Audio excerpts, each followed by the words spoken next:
باللہ من الشیطان الرجیم بسم اللہ الرحمن الرحیم والذین یؤمنون بما انزل الیک وما انزل من قبلک، اور وہ کہ جو ایمان رکھتے ہیں اس پر بھی جو آپ پر نازل کیا گیا ہے محمد صلی اللہ علیہ وسلم، اور اس پر بھی کہ جو آپ سے پہلے نازل کیا گیا۔ یہ بہت اہم الفاظ ہے، اس لیے کہ عام طور پر آج کل ہمارے ہاں یہ خیال پھیلا ہوا ہے کہ یہ تورات اور انجیل کے پڑھنے کا کوئی فائدہ نہیں، کوئی ضرورت نہیں، کوئی ضرورت نہیں کی حد تک کہ شاید بات صحیح ہے، لیکن کوئی فائدہ نہیں، یہ بالکل غلط ہے۔ یہ ابتدا ہے قرآن کی، کس قدر اہتمام کے ساتھ کہا جا رہا ہے، ایمان صرف قرآن پر نہیں، اس پر بھی کہ جو اس سے پہلے نازل کیا گیا۔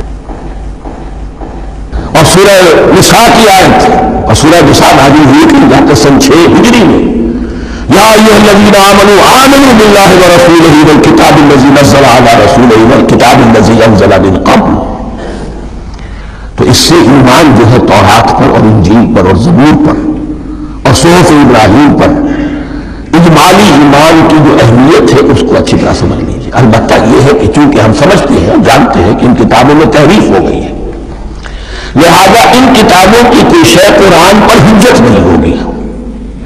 جو چیز قرآن سے ٹکرائے گی ہم اس کو رد کر دیں گے، ان کتابوں کی کسی شے کو دلیل کے طور پر نہیں لائیں گے۔ لیکن جہاں قرآن مجید کی کسی بات کی نفی نہ ہو رہی ہو تو بہت سے حقائق ہمیں ان کتابوں ہی سے ملتے ہیں۔ انبیاء کے مابین جو زمانی ترتیب ہے، کرونالوجیکل آرڈر جو ہے، وہ تو ہمیں تورات سے ملتا ہے، قرآن میں نہیں۔ قرآن میں کبھی حضرت نوح کا ذکر بعد میں ہے، حضرت موسیٰ کا پہلے، وہ وہاں تو کسی اور پہلو سے ترتیب آتی ہے، لیکن وہاں ہمیں تاریخ ملتی ہے ابراہیم کی، اسحاق کی، یعقوب کی، انبیاء بنی اسرائیل کی، موسیٰ کی، عیسیٰ کی، یہ ساری چیزیں۔ تو اس کی اہمیت جو ہے اس کو سمجھ لیجیے۔ والذین یؤمنون بما انزل الیک وما انزل من قبلک وبالآخرۃ ھم یوقنون، آخرت پر وہ یقین رکھتے ہیں۔ نوٹ کرنے والی بات کیا ہے کہ باقی سب چیزوں کے لیے لفظ ایمان آیا، آخرت کے لیے ایقان۔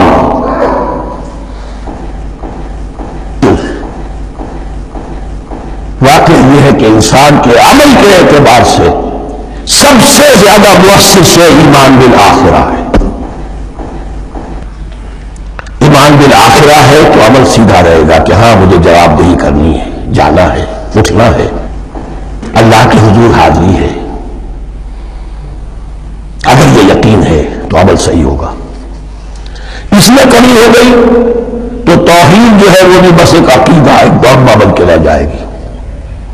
ایمان برسالت بھی بدعات کو جنم دے گا، عید میلاد نبی بنا لیجیے اور کچھ عشقیہ اشعار کہہ دیجیے، نعتیہ اشعار کہہ دیجیے، اللہ اللہ خیر صلی اللہ، یہ ایمان برسالت کے مظہر ہوں گے۔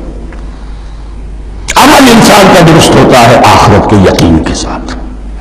وبالآخرۃ ھم یوقنون، آخرت پر انہی کا یقین ہے، انہی کا یقین ہے۔ یہ حصر بھی ہے اس اعتبار سے کہ یہودی کے مدعی تھے کہ ہم آخرت پر یقین رکھتے ہیں، یہاں کنٹراسٹ دکھایا جا رہا ہے، آخرت پر یقین رکھنے والے یہ لوگ، اور تعبیر خاص کے اعتبار سے وہ لوگ موجود ہیں تمہاری نگاہوں کے سامنے۔ 13 برس کی محنت کی کمائی محمد رسول اللہ صلی اللہ علیہ وسلم کی اس کتاب کی، یتلو علیہم آیاتہ ویزکیہم ویعلمہم الکتاب والحکمہ، اس کا جو نتیجہ ہے وہ تمہارے سامنے ہے۔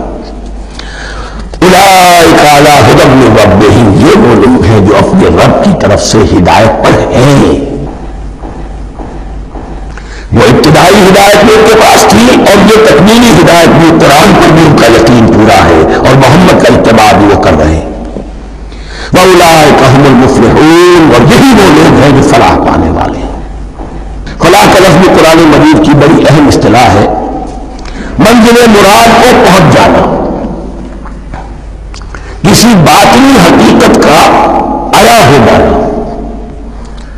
اسی لیے اس پر پھر گفتگو انشاءاللہ ہوگی سورہ مومنون کے شروع میں، لیکن یہ کہ فلاح پانے والے، کامیاب ہونے والے اصل میں یہی لوگ ہیں۔